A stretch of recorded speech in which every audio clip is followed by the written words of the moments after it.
ይህ ዝነኛ አሜሪካዊ ራፐር ባገኘው አጋጣሚ ሁሉ ስለ እናቱ ተናግሮ አይጠግብም። እናቴ ለኔ ጀግናዬ ናት። የሷ ያልተቋረጠ መስዋዕትነትና ልፋት እኔን እዚህ አድርሶኛል።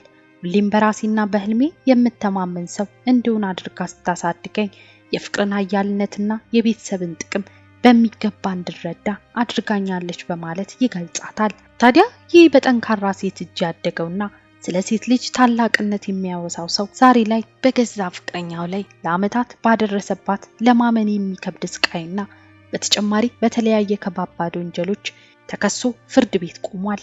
ውድ ቤተሰቦቼ እንደምቆያችሁኝ ሰላማችሁ በያላችሁበት ይብዛላችሁ እያልኩኝ ከሰሞኑ በማህበራዊ ሚዲያው ላይ እየተነገረው ስላለው ስለ ፒዲዲ ታሪክ ይዤ ቀርቤያለሁ።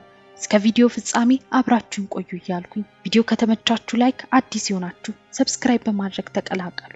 ወደ ዛሬው ታሪክ ልለፍ። በመድረክ ስሙ ዲዲ ተብሎ የሚጠራው ሺያን ጆን ኮምስ አባቱን በሞት ሲነጠቅ ገና የ3 ዓመት ህፃን ነበር። አባቱ ሜልቪን ኮምስ በአደንዛዥ ዝውውር ላይ የተሰማራ ሲሆን በስራውም ውስጥ በነበረው አለመግባባት በ1972 በገዛ መኪናው ውስጥ ተተኩሶበት ተገደለ። በቅጡ የአባትነትን ጣዕምን ሳያገኝ አባቱን ያጣው ዲዲ ከእናቱ ጄንስ ኮምስ ጋር መኖርን ይቀጥላል። እናቱ ጄንስ ባለቤቷን በማጣቷ ልጅ የማሳደግ ኃላፊነት ለብቻዋ ይወድቅባታል። ከ4 በላይ ስራዎችንም እየሰራች ቤተሰቧን ለማቆም ትጥራለች። በትምህርት ላይ ባላት ከፍተኛ ትኩረት ለልጆቿ ጥሩ የሆነ የትምህርት እድል እንዲያገኙ ትሞክር ነበር። እሱ ግን ከትምህርቱ ይልቅ በእግር ኳስና በሙዚቃ ፍቅር በመለከፍ ትኩረት አይሰጠውም ነበር። ዲዲ ከሰው ጋር ባለው ቶሎ የመግባባትና የመተዋወቅ ችሎታ ተወዳጅ ነበር። ይህም ባህሪው በኋላ ላይ ላገኘው ዝናና ሀብት ከፍተኛ አስተዋጽኦ አድርጎለታል። ከልጅነቱ ጀምሮ ሲናደድ በሚያሳየው ሁኔታ ፓፍ የሚል ቅጽል ስም ያገኘው ዲዲ ቀስ በቀስ ይህን ቅጽል ስም ፓፍ ዳዲ ወደሚል በማሳደግ የሙዚቃ ህይወቱን መጀመሪያ ላይ መጠሪያ አድርጎት ነበር። ማውንት ሴንት ሚካኤል አካዳሚ በተባለ አንድ የካቶሊክ ትምህርት ቤት ተምሮ እንዳጠናቀቀ ወደ ዋሽንግተን ዲሲ በማምራት ሆዋርድ ዩኒቨርሲቲን ይቀላቀላል።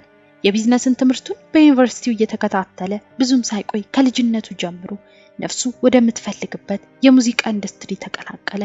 በቅድሚያ ያለምንም ክፍያ ልምድን ለማግኘት ብቻ አፕታውን ሪከርድ የተባለ አንድ ሙዚቃ አሳታሚ ድርጅት ተቀጠረ። ዲዲ ከልጅነቱ ጀምሮ አብሮት ባሳደገው ሰውን የመግባባትና የመቀራረብ ችሎታ በዚህም ድርጅት በቋሚነት ቅጥርን አገኘው። ከጊዜ በኋላ በጊዜው አለቃው ከነበረው አንድሬ ሃሬል ጋር ባለመስማማቱ ከዛ በመልቀቅ የራሱን ድርጅት ያቋቁማል። ከቀድሞ ስራ ቦታ ባለመግባባት የለቀቀበትን ወቅት የራሴን ትልቅ የሙዚቃ ግዛት እንድመሰረት የረዳኝ ቀን ስለሆነ ሁሌም ሳመሰግነው እኖራለሁ በማለት ያስታውሳል። በ1993 ካፕታውን ሪከርድ በተባረረ ዓመት ባድቦይ ሪከርድስ የተባለ የራሱን የሙዚቃ አሳታሚ ድርጅት ይመሰርታል። የድርጅቱም የመጀመሪያ ፈራሚም ቢጌ የተባለው ዝነኛ ራፐር ነበር። ዲዲ እስከዚህ ሰዓት ድረስ በፕሮዲውሰርና በፕሮሞተር ስራ ዘርፍ እንጂ የራሱን የሙዚቃ ስራ መስራት አልጀመረም ነበር። የሱ ድርጅት የመጀመሪያው ፊርማ የሆነው ቢጊ በ1997 ይገደላል። ለሱም ማስታወሻ እንዲሆን ዲዲ ለመጀመሪያ ጊዜ በራሱ ስራ ወደ ሙዚቃ ኢንዱስትሪ ተቀላቀለ። አልቢ ሚሲንግ ዩ ለተወዳጅ ራፐር ማስታወሻ ያወጣው ሙዚቃ ነበር። አልበሙ ከ7 ሚሊዮን ኮፒ በላይ በመሸጥ ግራሚ አዋርድን አሸነፈ። በዚህም ለረጅም ጊዜ ከሙዚቃው ጀርባ ስራውን ይሰራ የነበረው በራሱ ስራ በመምጣት ዝነኛ ሆነ። ዲዲ በተለያየ ጊዜ ከተለያዩ ሴቶች ጋር ግንኙነቶች ሲኖሩት አሁን ላይ በፍርድ ቤት ከከሳሾቹ አንዱ የሆነችው ኬሲ ቬንቹራ ከ10 ዓመት በላይ በነበራቸው ግንኙነት ከፍተኛ ስቃይና በቀላሉ መውጣት ከማችልበት የምድር ሲኦል ውስጥ ገብታ እንደነበር ትናገራለች። ኬሲ እንዴት ተገናኙ? ኬሲ በ2005 ዓመተ ምህረት ወጣት ሞዴልና ሙዚቀኛ የነበረች ሲሆን በዛን ወቅት በለቀቀችው ሜንዲዩ የተባለ ሙዚቃ እውቅናን እያገኘች መጣች። ሪያን ሌስሊ የተባለ አንድ የሙዚቃ ፕሮዲዩሰር እሷን ከዲዲ ጋር ያስተዋውቃታል። በዚህም በ2006 ዓመተ ምህረት ለባድቦይ ሪከርድስ ያስፈርማታል።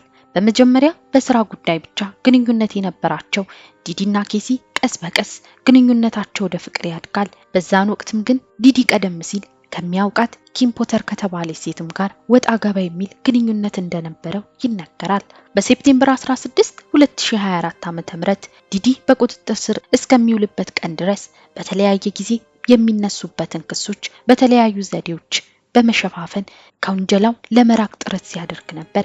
በመዝናኛው ኢንዱስትሪ ያለው ተጽዕኖ ፈጣሪነት ከሳሾችና መስካሪዎችን በብር በመደለል ከተለያዩ ከፍተኛ ባለስልጣናት ጋር ያለው ግንኙነት እንዲሁም ጥቃት የተፈጸመባቸውን ሰዎች በያዘባቸው በድብቅ ካሜራ የተቀረጹ ክብርን የሚነኩ ቪዲዮዎች አማካኝነት ከክስ ርቆ ቆይቷል።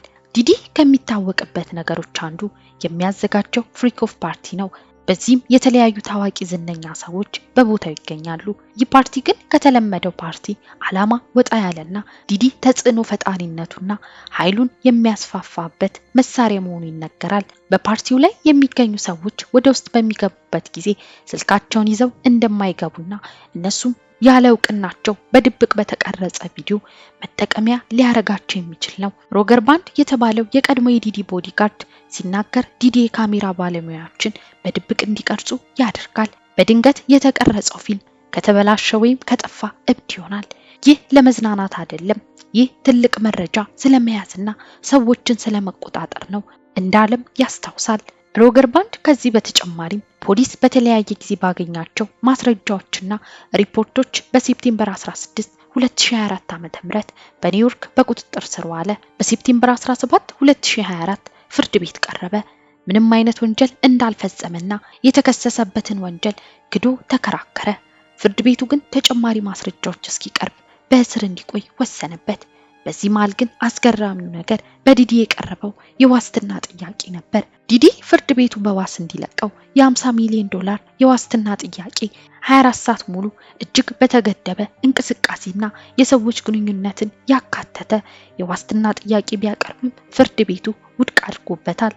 በካሜራ እይታ ውስጥ ገብቶ በይፋ የተራቀቀው ቪዲዮ ዲዲ ፎጣ ብቻ ከወገቡ በታች አገልድሞ ኬሲን ሲደበድባት፣ ሲረግጣት እንዲሁም ሲጎትታት ያሳያል። ይህም ዲዲ ላይ የተገኘ ጠቃሚ ማስረጃ ተደርጎ በፖሊስ ተይዟል። አሁንም ጉዳዩ በፍርድ ሂደት ላይ ሲገኝ የዲዲ ጠበቆች ከኬሲ ጋር የተፈጠሩት ነገሮች በሁለቱም ፍላጎት የሆነ እንጂ በግዴታ የሆነ ነገር የለም በማለት ከ10 ዓመት በፊት የተላላኩትን መልእክት ዋቢ በማድረግ ለማቅረብ ሞክረዋል። ዲዲ ከተለያዩ ዝነኛና ታዋቂ ዘፋኞች፣ የፊልም አክተሮች እንዲሁም ፖለቲከኞች ጋር የተለየ አይነት ግንኙነት እንደነበረው ይነገራል። ምንም እንኳን በግልጽ ማስረጃ መቅረብ ባይችልም አሸር፣ ጀስቲን ቢበር የመሳሰሉ ዝነኞች ጋር ግንኙነት እንደነበረው ይነገራል። ዲዲ እድሜያቸው ለአቅመ አዳም ወይም ለአቅመ ሔዋን ያልደረሱ ወንዶችና ሴቶችን በሚያዘጋጀው ፓርቲ ላይ የወሲብ ግንኙነት እንዲያደርጉ ያስገድዳል የሚል ክስ ቀርቦበታል።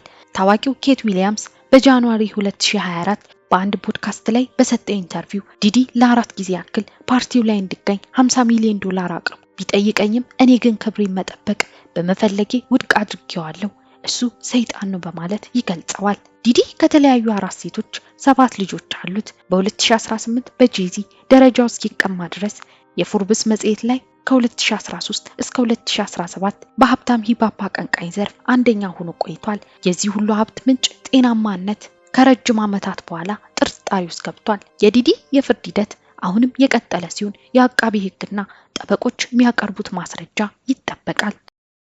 ውድ ቤተሰቦቼ ለዛሬ ያዘጋጀሁት ቪዲዮ ይህን ይመስል ነበር። እናንተስ በዚህ ታሪክ ላይ ምን ሐሳብ አላችሁ? ሐሳባችሁን ኮሜንት ላይ አሳውቁኝ። ለዚህ ቻናል አዲስ ይሆናችሁ ሰብስክራይብ እያደረጋችሁ ተቀላቀሉ። ቪዲዮ ከተመቻችሁ ላይክ በማድረግ እንዲሁም ሼር እያደረጋችሁ ለሌሎች እንዲደርስ አግዙኝ እያልኩኝ በሌላ አዲስ ታሪክ እስክንገናኝ ድረስ ቸር ቆዩልኝ።